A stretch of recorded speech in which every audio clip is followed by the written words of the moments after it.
મોટા દાણા હોય કે નાનકા દાણા હોય તો બને ત્યાં લગન લસણના ચક્કરનો ઉપયોગ ન કરવો. જય મુરલીધર મિત્રો, હું છું શૈલેષ. તો મિત્રો, જ્યારે માંડવીના દાણા વધારે મોટા હોય અથવા આપણે માંડવી વધારે નાખવી હોય ત્યારે આપણે અવારનવાર લસણના ચક્કર ચડાવીને ટ્રાય કરતા હોય. તો હવે એ લસણના ચક્કર ચડાવવાના થોડાક ગેરફાયદા એ હું તમને જણાવું. જો આપણે આ માંડવીની રોટર આપણે ચડાવેલી છે અને હવે હું જે હમણાં ચક્કર ફેરવતો એ તમે જોઈજો દાણા કેટલા ઉપાડે નહીં.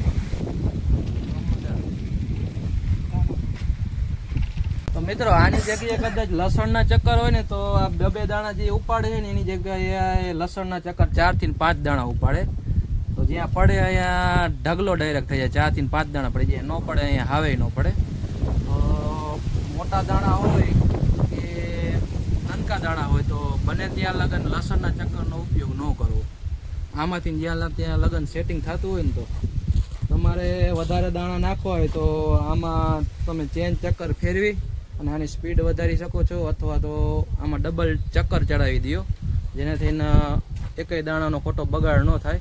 હાલો હું તમને બતાડું દાણા કેવા પડ્યા છે, વધારે પડ્યા છે કે એકાયરે ઢગલાથી કે આપણે સ્પીડ રોટર ચડાવેલી છે અને માંડવીના ચક્કર ચડાવેલી. હાલો જોઈ લો.